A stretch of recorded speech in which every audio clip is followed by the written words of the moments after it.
আসসালামু আলাইকুম বন্ধুরা, কেমন আছেন আপনারা? আশা করি সবাই ভালো আছেন। আলহামদুলিল্লাহ আমি ভালো আছি। আবার একটি নতুন ভিডিও নিয়ে আপনাদের সঙ্গে চলে এসেছি মিজানুর রহমান আজহারীর ওয়াজ। আপনারা যারা যারা মিজানুর রহমান আজহারীর ওয়াজ শুনতে ভালোবাসেন তারা ফুল ভিডিওটি দেখতে থাকেন, আশা করি ভালো লাগবে।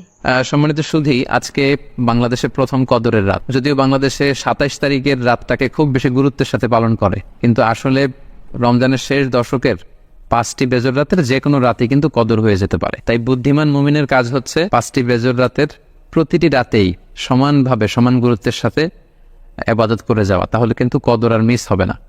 আল্লাহ রাসূল সাল্লাল্লাহু আলাইহি সাল্লাম বলেছেন, মান হুরিমা খাইরাহা ফাকাদ হুরিম। যে ব্যক্তি এই কদরের বরকত মাহাত্ম্য থেকে বঞ্চিত হলো, সে আসলেই বঞ্চিত হলো। কারণ পুরো রমাদানের মূল আকর্ষণ হচ্ছে এই কদরকে ঘিরেই সবকিছু। সো এই কদরের বরকত থেকে যারা বঞ্চিত হলো ফাকাদ হুরিম, তারা আসলেই বঞ্চিত। হি ইজ দ্য লুজার, সে আসলেই বঞ্চিত। আমরা বঞ্চিত হতে চাই না, আমরা গেইনার হতে চাই, আমরা বারাকা রহমত হাসিল করে নিতে চাই। আল্লাহ রাসূল সাল্লাল্লাহু আলাইহি ওয়াসাল্লাম ইরশাদ করেছেন, ফালতামিসু ফিল আশরিল আওয়াখির মিনাল ভিতর। রমজানের শেষ 10 দিনের মানে শেষ দশকের বেজর রাতগুলোতে কদর তালাশ করো। তার মানে বাংলাদেশে আজকে থেকে শুরু হয়ে গিয়েছে। তার মানে 21-এর রাত, 23-এর রাত, 25-এর রাত, 27-এর রাত এবং 29-এর রাত, এই 5টি বেজর রাত, অড নাইটসগুলো, 5টি রাতের যে কোনো একটি রাতেই কিন্তু কদর হয়ে যেতে পারে। এবং কালামুল্লাহ মাজিদে আল্লাহ তাআলা সূরাতুল কদর নামে একটি সূরা নাজিল করেছেন, যেখানে আল্লাহ বলছেন, লাইলাতুল কদরি খায়রুম মিন আলফি শাহর। কদরের রাত 1000 মাসের চেয়ে সেরা। 1000 মাসে হয় 83 বছর 4 মাস। তার মানে আজ রাতে যদি আমরা ইবাদতের মধ্য দিয়ে এই রাতটি কাটাতে পারি, তাহলে 83 বছর 4 মাস ইবাদত করলে যে পরিমাণে সওয়াব পাওয়া যাবে, আল্লাহ তাআলা ঠিক ওই পরিমাণে সওয়াব দিবেন। এটা আল্লাহ বলেননি, আল্লাহ বলেছেন খায়রুম মিন আলফি শাহর, তার চেয়েও বেশি পরিমাণ সওয়াব, ব্লেসিংস, মাহাত্ম আমরা অর্জন করতে পারবো। এবং সালামুন হিয়া হাত্তা মাতলাইল ফজর, ফজর পর্যন্ত, রাত থেকে মাগরিবের আজান থেকে শুরু করে ফজর পর্যন্ত পুরো সময়টাই কিন্তু কদরের বরকতময় রাত। এবং যখন কদরের রাত আসতো, আল্লাহ রাসূল সাল্লাল্লাহু আলাইহি ওয়াসাল্লাম ইবাদতে খুব বেশি নিমগ্ন হয়ে পড়তেন। সারা বছরের কখনো রাসূল সাল্লাল্লাহু আলাইহি ওয়াসাল্লাম সারা রাত জেগে ইবাদতের কোনো নজির পাওয়া যায় না, শুধু কদরের এই রাতগুলো ছাড়া বা রমজানের শেষ 10 দিনের এই সময়টুকুন ছাড়া। হাদিস শরীফে এসেছে, ইযা জা আল আশরা আহিয়াল লাইলা ওয়া আইকাযা আহলা ওয়া জাদ্দা ওয়া শাদ্দাল মিসার। রমজানের শেষ দশক যখন আসতো, আল্লাহ রাসূল সাল্লাল্লাহু আলাইহি ওয়াসাল্লাম সারা রাত জেগে ইবাদত করতেন, সারা রাত দাঁড়িয়ে দাঁড়িয়ে তিনি ইবাদত করতেন। ওনার ফ্যামিলি মেম্বার্সের মধ্যে থেকে কেউ ঘুমিয়ে থাকলে তাদেরকে উঠিয়ে দিতেন এবং তিনি কোমরে গামছা বেঁধে ইবাদতে লেগে পড়তেন। এখানে রূপ করতে কোমরে গামছা বেঁধে বোঝানো হচ্ছে মানে ইবাদত করার জন্য তিনি এতই উদ্গ্রীব হয়ে পড়তেন, কখনো বছরের কোনো সময়ে এতটা উদ্গ্রীবতা রাসূল সাল্লাল্লাহু আলাইহি ওয়াসাল্লামের মধ্যে দেখা যেত না। এবং আল্লাহর হাবিব সাল্লাল্লাহু আলাইহি ওয়াসাল্লাম ইরশাদ করেছেন, মান কামা লাইলাতাল কদরি ঈমানা ওয়া ইহতিসাবা গুফিরা লাহু মা তাকাদ্দামা মিন যামবি। যে ব্যক্তি এই কদরের রাতে কিয়ামুল লাইল করবে, আল্লাহ তাআলা তার পূর্বের সব গুনাহ মাফ করে দেবে। তাই কদরের রাতে আপনারা বেশি বেশি কিয়াম করুন, দীর্ঘ সময় দাঁড়িয়ে নফল নামাজ পড়ুন, লম্বা সময় দাঁড়িয়ে থাকুন, লম্বা রুকু করুন, লম্বা সিজদা করুন। কারণ বান্দা যখন সিজদায় লুটিয়ে পড়ে, তখন সে আল্লাহর সবচাইতে কাছে চলে যায়। আল্লাহর হাবিব সাল্লাল্লাহু আলাইহি ওয়াসাল্লাম বলেছেন, আকরাবু মা ইয়াকুনুল আবদু মির রাব্বিহি ওয়া হুয়া সাজিদুন ফাআকসিরু ফিহি দুআ। বান্দা যখন সিজদায় লুটিয়ে পড়ে, তখন সে বান্দা আল্লাহ তাআলার সবচাইতে কাছাকাছি চলে যায়, খুব ক্লোজেস্ট হয়ে যায়। এজন্য সে সময় তোমরা বেশি বেশি দোয়া করো। তাই লম্বা কিয়াম করুন, কোরআন তেলাওয়াত করুন এবং সিজদায় পড়ে আল্লাহর কাছে দোয়া করুন। আম্মা জান আয়েশা রাদিয়াল্লাহু তাআলা আনহাকে বিষ্ণু সাল্লাল্লাহু আলাইহি ওয়াসাল্লাম একটা দোয়া শিখিয়েছিলেন এবং বলেছিলেন, আয়েশা, কদরের রাত যদি তুমি পাও, তুমি এই দোয়াটা বেশি বেশি পড়বে। দোয়াটি হচ্ছে, আল্লাহুম্মা ইন্নাকা আফুন তুহিব্বুল আফওয়া ফাআফু আন্নি। এর মানে হচ্ছে, হে আল্লাহ, আপনি ক্ষমাশীল, নিশ্চয়ই আপনি ক্ষমাশীল, আপনি ক্ষমা করাকে আল্লাহ খুব পছন্দ করেন, আল্লাহ এই বরকতের রাতে আপনি আমাকে ক্ষমা করে দেন। তাই এই দোয়াটি যেন আমরা খুব বেশি বেশি করি। আল্লাহ রাসূল সাল্লাল্লাহু আলাইহি ওয়াসাল্লাম রমাদানের এই শেষ দশকে ইতিকাফ করতেন। প্রতি বছর তিনি ইতিকাফ করেছেন রমজানের শেষ 10 দিন, এবং যে বছর তিনি ইন্তেকাল করবেন সে বছর তিনি 20 দিন ইতিকাফ করেছিলেন। এবং আল্লাহ রাসূল সাল্লাল্লাহু আলাইহি ওয়াসাল্লামের ইন্তেকালের পরে আম্মা জান যারা বেঁচে ছিলেন, ওনারাও মসজিদে নববীতে ওনারা কিন্তু ইতিকাফ করেছেন। সম্মানিত সুধী, যেহেতু বাংলাদেশে আজকে প্রথম কদরের রাত, এজন্য কদরের বারাকা এবং মাহাত্ম্য নিয়ে আমি সামান্য কিছু রিমাইন্ডার আপনাদের সাথে শেয়ার করলাম। আপনারা ইবাদতের মধ্য দিয়ে, কোরআন তেলাওয়াতের মধ্য দিয়ে, কিয়ামুল লাইলের মধ্য দিয়ে, আল্লাহর সাথে সম্পর্ক বৃদ্ধির মধ্য দিয়ে এই রাতটি পালন করুন।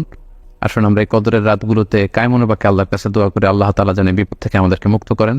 আমি আপনাদের জন্য, সকলের জন্য আন্তরিকভাবে দোয়া করি এবং আপনাদের সকলের কাছে এই কদরের রাতে আন্তরিক দোয়া চাচ্ছি। আল্লাহ তাআলা আপনাদের সবাইকে ভালো রাখুক, সুস্থ রাখুক, ঈমানের সাথে রাখুক। হচ্ছে শেষ রাতে তাহাজ্জুদের সালাত আদায় করা। বছরের অন্য সময়গুলোতে রাত 4টার দিকে উঠে আসলে অনেকের পক্ষেই তাহাজ্জুদের সালাত আদায় করা সম্ভব হয়ে ওঠে না। যেহেতু রমাদানুল মুবারকে সাহারি খাওয়ার জন্য আমাদেরকে উঠতেই হচ্ছে, সাহারি খাওয়ার পরে আপনি ওযু করে আপনার সুবিধা মতো 2 রাকাত 4 রাকাত তাহাজ্জুদের সালাত আপনি আদায় করুন। তাহাজ্জুদের সালাতে সিজদায় পড়ে আপনি আল্লাহ তাআলার কাছে আপনার মনের আকুতি আপনি তুলে ধরুন। এই মুহূর্তটাতে তাহাজ্জুদের এই সময়টাতে আল্লাহ তাআলা প্রথম আকাশে মনোনিবেশ করে তিনি ডাকতে থাকেন, কার কি লাগবে, কার খাবারের দরকার আমার কাছে চাও, আমি খাবারের ব্যবস্থা করে দেব, কার রিজিকের দরকার রিজিকের ব্যবস্থা করে দেব, কার সফলতা দরকার আমি আল্লাহ তো সফলতা দেওয়ার মালিক, আমি সফলতার ব্যবস্থা করে দেব। যে মুহূর্তটুকুতে বা যে সময়ে আল্লাহ তাআলা আমাদেরকে দেওয়ার জন্য তিনি আমাদেরকে ডাকছেন, আমাদেরকে দেওয়ার জন্য তিনি বসে আছেন, প্রস্তুত আহ্বান করছেন, কিন্তু আমরা সেই আহ্বানে সাড়া দিচ্ছি না। তাই রমাদানুল মুবারকে তাহাজ্জুদের সালাতের অভ্যাস করার একটা সুবর্ণ সুযোগ কিন্তু আমাদের আসছে। যেহেতু সাহরি খেতে আমরা উঠবই, উঠে আমরা তাহাজ্জুদের সালাত আদায় করেন। এবং সর্বশেষ পয়েন্ট হচ্ছে রমাদানুল মুবারকের মূল আকর্ষণ হচ্ছে রমাদানুল মুবারকের শেষ দশকে, অর্থাৎ রমাদানের কদরের রাতগুলো হচ্ছে লাস্ট 10 days অফ রমাদানে। আল্লাহ রাসূল সাল্লাল্লাহু আলাইহি ওয়াসাল্লাম ইরশাদ করেছেন, ফালতামিসু ফিল আশরিল আওয়াখিরি মিনাল বিতর, রমাদানের শেষ দশকের বেজর রাত্রিগুলোতে তোমরা কদরের রাত তালাশ করো। তাই আপনারা যখন প্ল্যান করতে বসবেন, এখনই ক্যালেন্ডার সামনে নিয়ে রমজানের শেষ দশক কত তারিখ থেকে কত তারিখ পরে প্ল্যান করে নিন, এবং অড নাইটগুলো, বেজর রাত্রিগুলো কোন কোন রাত্রিগুলো হতে পারে এখনই প্ল্যান করে নিন। যত ধরনের ব্যস্ততা, যত ধরনের ঝামেলা, যত ধরনের দায়িত্ব, এই কাজগুলোকে আপনি আগে পরে সেরে নেবেন, কিন্তু এই 10 দিনের স্পেশাল টাইমটাকে আমাদের ইবাদতের জন্য রাখা উচিত। আল্লাহ রাসূল সাল্লাল্লাহু আলাইহি ওয়াসাল্লাম রমজানের শেষ দশকে যখন তিনি পৌঁছতেন, তিনি তখন এমন ভাবে ইবাদত করতেন, তিনি কাউকে চিনতেন না, কারোর সাথে বেশি কথা বলতে চাইতেন না। তিনি রাতে সারা রাত জেগে থাকতেন, ফ্যামিলি মেম্বারদেরকে উঠিয়ে দিতেন, জাদ্দা ওয়া সাদ্দাল মি'সার, কোমরে গামছা বেঁধে তিনি ইবাদতে লেগে পড়তেন। এই শেষ দশকে তিনি এত ইবাদত করতেন, বছরের কোনো সময়ে আল্লাহ রাসূল সাল্লাল্লাহু আলাইহি ওয়াসাল্লামকে এত বেশি ইবাদত করতে কিন্তু দেখা যেত না। তাই এই শেষ দশকের বেজর রাত্রিগুলো যেন আমরা মিস না করি, এবং শুধু 27 রমজানে আমরা কদর হিসেবে পালন করব, ব্যাপারটা যেন এমন না হয়ে যায়।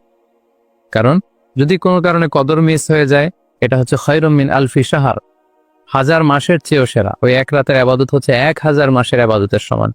এবং আল্লাহর হাবিব সাল্লাল্লাহু আলাইহি ওয়াসাল্লাম বলেছেন, মান হুরিমা খায়রাহা ফাকাদ হুরিম, যে কদরের রাতের বরকত থেকে বঞ্চিত হলো, হি ইজ দ্য লুজার। এই বরকতের মাসে নিশ্চয়ই আমরা কেউই লুজার হতে চাই না, আমরা সবাই গেইনার হতে চাই। আমরা যদি গেইনার হতে চাই, রমাদানের সর্বোচ্চ বরকতটুকু যদি আমরা হাসিল করতে চাই, লাস্ট 10 days অফ রমাদান, রমজানের শেষ দশকের বেজর রাত্রিগুলো যেন আমরা খুবই আন্তরিকতার সাথে সিনসিয়ারলি ইবাদত করে কদরের বরকত হাসিল করবার চেষ্টা করি।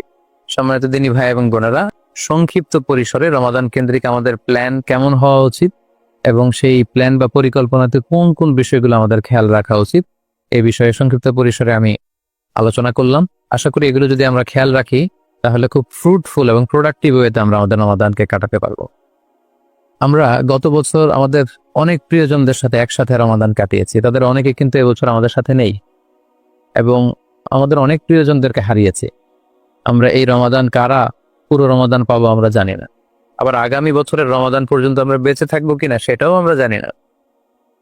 সো এই রমাদান হতে পারে আমাদের জীবনের শেষ রমাদান। আমাদের we should consider this Ramadan the last and final chance in our life. আমাদের এভাবে চিন্তা করা উচিত যে হতে পারে এটা আমার জীবনের শেষ রমাদান, তাই আমার গুনাহ মাফের একটা সুবর্ণ সুযোগ হচ্ছে এ রমাদান মাস। তাই এই মাসের সর্বোচ্চ বরকতটুকু হাসিল করার জন্য আমরা যেন বুদ্ধিমানের পরিচয় দেই, আমরা যেন বেশি বেশি ইবাদত করে আল্লাহ তাআলার প্রিয় ভাজনদের অন্তর্ভুক্ত হতে পারি। হ্যাভ এ গ্রেট রমাদান। আসসালামু আলাইকুম ওয়া রাহমাতুল্লাহি ওয়া বারাকাতুহু। ভিডিওটি ভালো লাগলে একটি লাইক, কমেন্ট ও শেয়ার করে পাশে থাকবেন বন্ধুরা। যারা যারা শেষ পর্যন্ত ভিডিওটি দেখেছেন তাদের জন্য অনেক অনেক ভালোবাসা থাকলো বন্ধুরা। আরও নতুন নতুন ভিডিও পেতে চ্যানেলটিকে সাবস্ক্রাইব করে পাশে থাকবেন বন্ধুরা। ভালো থাকবেন, ধন্যবাদ।